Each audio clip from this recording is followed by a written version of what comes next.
You're watching Business Access TV. Business Access. Business Access. Business Access. Business Access. You are watching Business Access TV.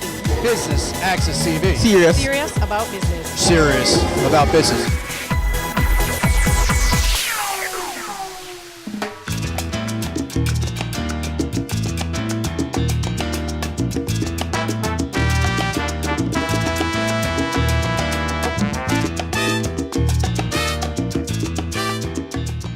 The Destination Experience held its influencers brunch at Devon House in Kingston, and Business Access TV was there to give you the highlights.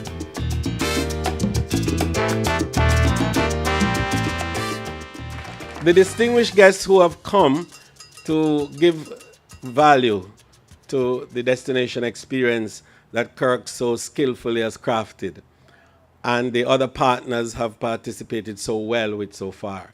I want to welcome you specially. I want to welcome you also to a city of great promise. I want to welcome you to Kingston that is about to take off in a new understanding of itself within the context of what globalization is doing to cities across the world. For many people, it would seem even a forgotten fact that already by 2030, 5 billion people will be living in cities across the world. And that by 2050, 70% of all living creatures on Earth would be in a city. What it means for us in tourism in particular is a great opportunity to redefine how experiences are crafted and to look at the resilience that exists within our space to enable us to constantly respond and to enable the change and innovation, which is so much a part of what we are talking about in tourism, to find expression. And we have spent little time in building out the value of Kingston as a destination. Kingston has had its problems, yes, but nowhere, no city in the world operates without problems. What there exists are solutions. And when we have ideas coming together, and when we have sustainable thoughts flowing, and when we have a will to bring ideas and capital together, then we can get change that makes a difference. And so the value added that city tourism offers to destinations is now being realized by more and more of us. And Kingston and Jamaica is now in the middle. Some of you may have heard me speak about the 5 pillars of growth that we are using to drive tourism arrivals and to earn more for our people. And equally, you've heard about the 5 networks that will underpin those pillars of growth. Well, those networks have really responded to the passion points of people. In other words, it is responding to why people travel. And we think that if we can build out products around why people travel, then certainly Destination Jamaica will be where they travel. But there is a 6th network which we are now determined to build out, and that is called city tourism. And city tourism brings together a wider array of experiences and a sustainability matrix which involves private and public partnership. It means ideas about change and how do we create livable, walkable spaces, not just for locals, but for visitors alike. The innovation that you, the millennials, have brought into our space, the disruptiveness of those technologies and innovation that you have brought, have changed the way cities are being viewed and indeed changed the way tourism is being understood across the world. Because people look at us traditionally as a accommodation-driven sector. It's beyond that. Because accommodation is no longer defined as big hotels and wonderful villas. Accommodation now is where you are and what you have. Because experience is what's trumping everything. Our next guest, I'll just try to make a quick introduction. I hope it serves well. Last year, I think an interesting shift was witnessed in Jamaica there was a vision that was shared that included words like growth and prosperity. I've been trying for a few years with my little voice and with those who have surrounded us to say these things. But last year it was amplified on a national level. And the goal overall now is to amplify it on a global level. I think one important thing with what we're doing, which is understood by the parties that have supported this, is that these things work because of a certain level of non-political alignment. But then, even with that being a core feature, it is very difficult to ignore when visions simply match up. And so, last year, through the course of February, I heard a message that resonated very well with everything that we'd been saying for a couple years. And I will have to thank this gentleman very much, because essentially how we got to today was I walked up to him at an event and I said, I really need to speak to you. I can attract a certain group of people to this island, and all I need is your support. And he looked beside him and he said to the young lady, I need to speak to him. Make sure it happens. And within a couple weeks, we sat and spoke together. It is a very huge honor, beyond distinct, a humongous honor for us to welcome the Prime Minister of Jamaica, the Honorable Andrew Holness, to the Destination Experience. I am confident that Jamaica is the best piece of real estate in the Caribbean.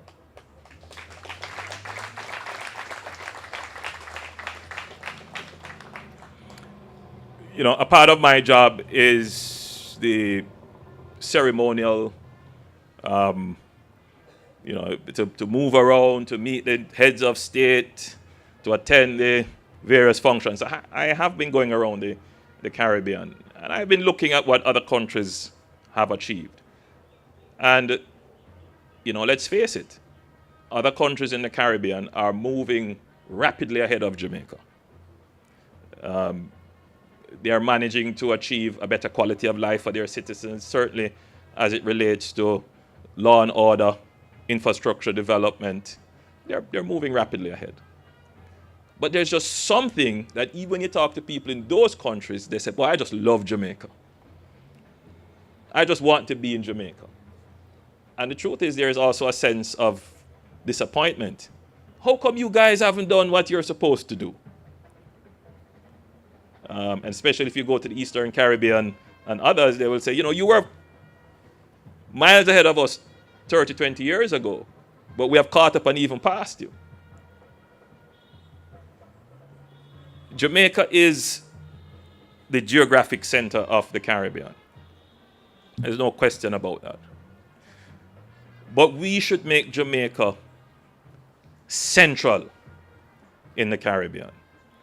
Jamaica should be the place of choice for people to live, work, raise their families, do business, and retire in paradise. The center of trade, the center of commerce, the center of finance, the center of arts, the center of culture, the center of lifestyle, the center of sports. Jamaica should be the center of the Caribbean. And that is what we intend to do under this administration, to set policies that administrations to come will follow because they make sense. So that is the objective of this administration, to make Jamaica the center of the Caribbean.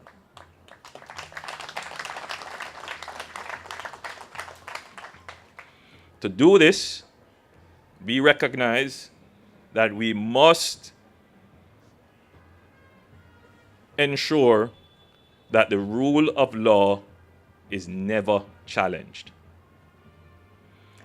And we accept that the present situation with crime, specifically murders, does pose a challenge. But we are not going to be defeated by that. The truth is that when we analyze the crime statistics, or most crimes are going down.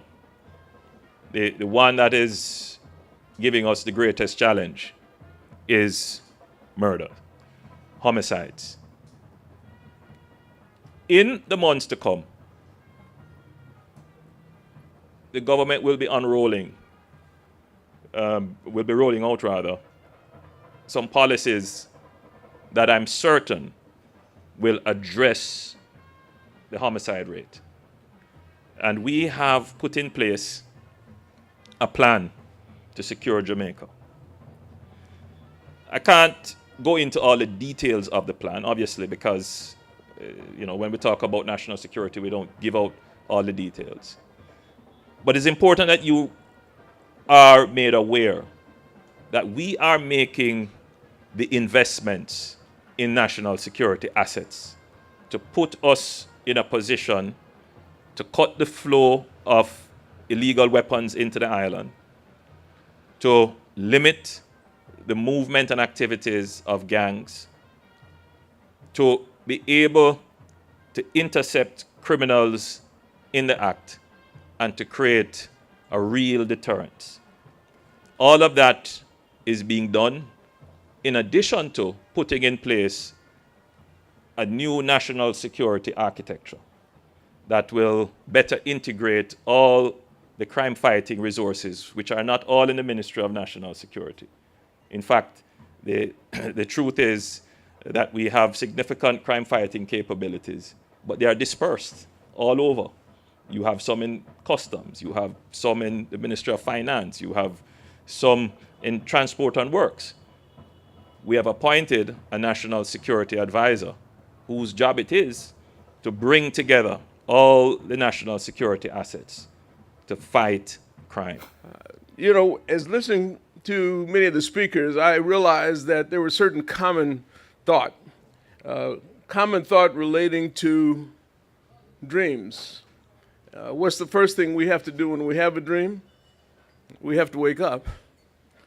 And then we have to sit up and stand up and pursue those dreams. Actually, Marcus Garvey came to Harlem and woke up the African American community there when he told us to be proud, as Jamaicans are, and to recognize our common heritage and common history. And today, in our community, in the African American community, we have about $1.2 to $1.3 trillion on an annualized basis to spend. But to what extent are we doing that here with our brothers and sisters? And why aren't we doing more? Once I heard this phrase, very interesting. It said that brands don't chase customers, customers chase brands. So as we look at establishing this brand in a more international level, and more specifically to the 42 million African Americans in the United States, I think we can see a remarkable growth.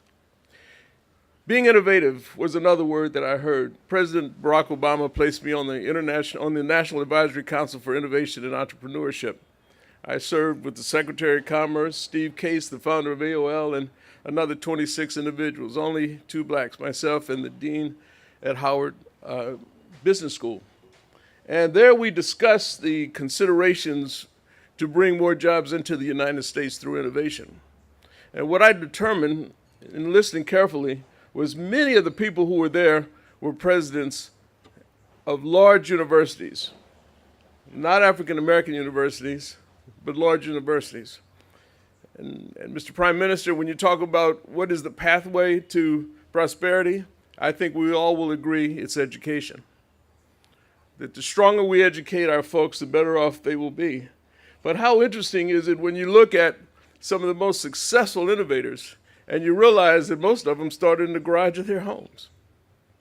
And I'm starting a little foundation at home to allow for an incubator to take place in the inner city, because the next great idea may come from that poor child that we sometimes refer to. But we have to give them a place to do it. So the more innovative centers that you can create, the better chance we have of seeing and experiencing young thought, brilliant new ideas. Now, too frequently people think that the word innovation means invention. It doesn't mean invention. You know, Henry Ford, when he got started, if he had asked his customers, future customers, what would you like for me to do? Back then they would have said, provide me with a faster horse, because that's all they had. But he did not invent the automobile. The automobile was actually invented in Europe. He became innovative by creating a factory that allowed for the rapid production and bringing the cost down. And as a result, the automobile became a prominent consideration. But it was not the invention, it was the innovation. IBM basically created the computer, but they slept on some of the operation systems that Microsoft created. They innovated on top of the computer. And then came the connectivity, the AOLs of the world. And that was innovation on top. You see, it's stacking. And now, of course, the social media. Now, I just gave a shortcut to the concept, but nevertheless, you understand that it wasn't so much that it was a new invention, it was an innovative expansion. So we see change taking place all the time. But I will tell you that either change will control you, or you will have to learn to control change.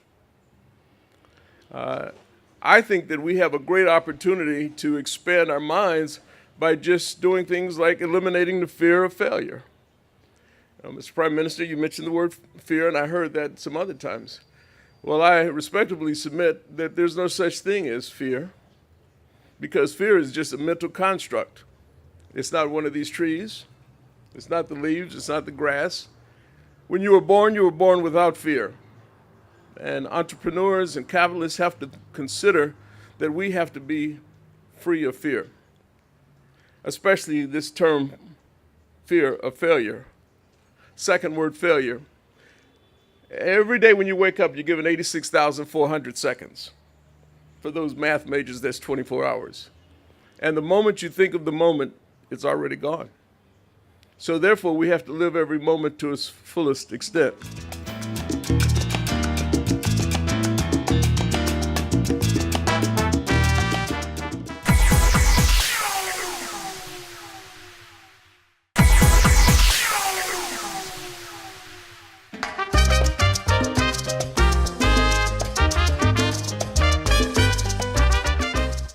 Closing out the Destination Experience 2017 was the Influencers Dinner at Terra Nova Hotel, hosted by human behavior scientist John Levy.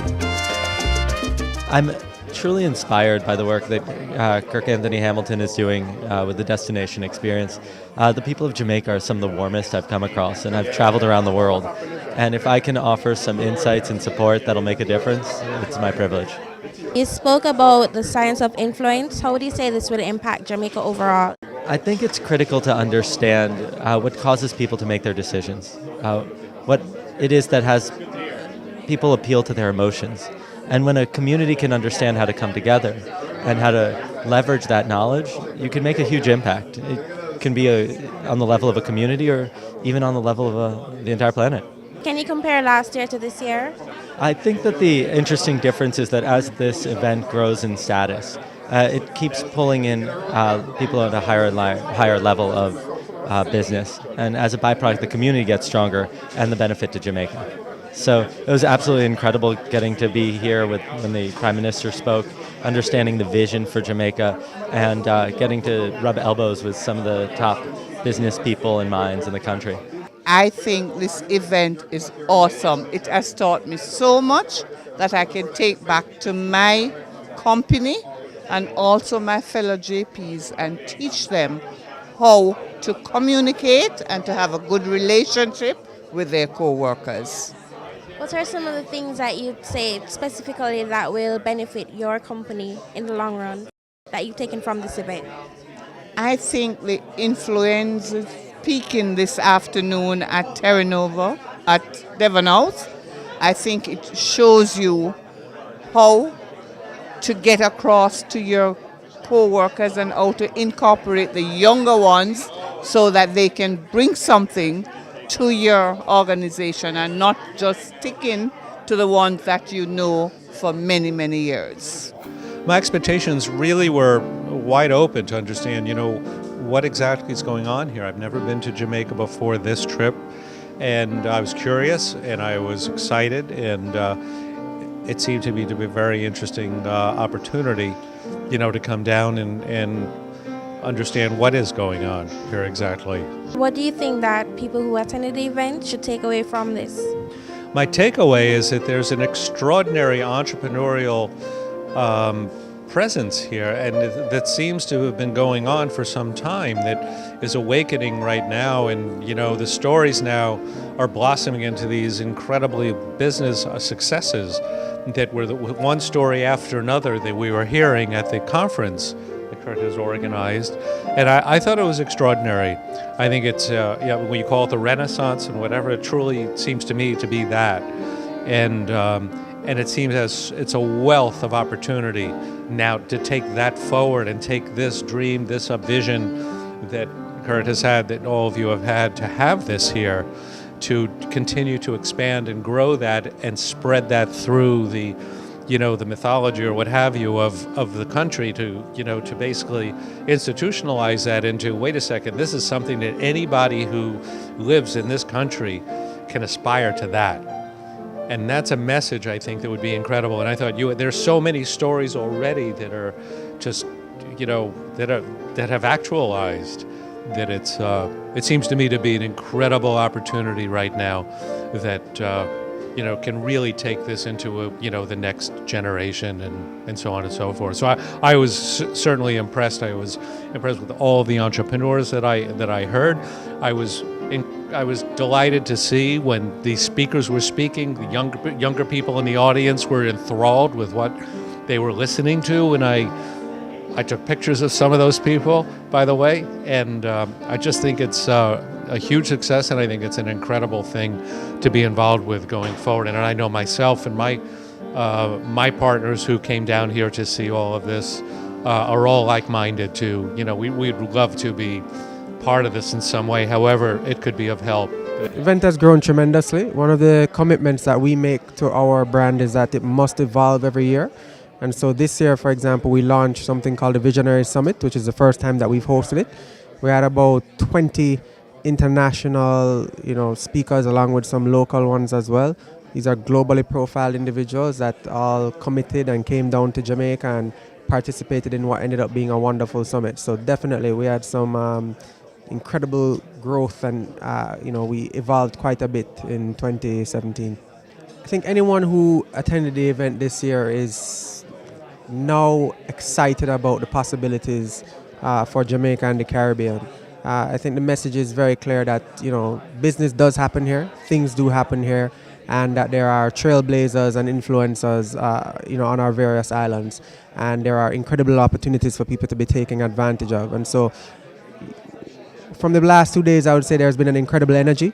People have been just very hopeful about the future of Jamaica, and the words growth, prosperity and such come into play over and over as people look forward to a new dawn for the region. One standout moment for me was at our affinity dinner. Someone brought a press release for me to quickly review, and it said that basically $1 billion was represented at the destination experience. When we quickly tallied up the numbers, we realized the number is really $100 billion. And so for Kingston, I think this is a huge historic deal to have had that kind of capital represented.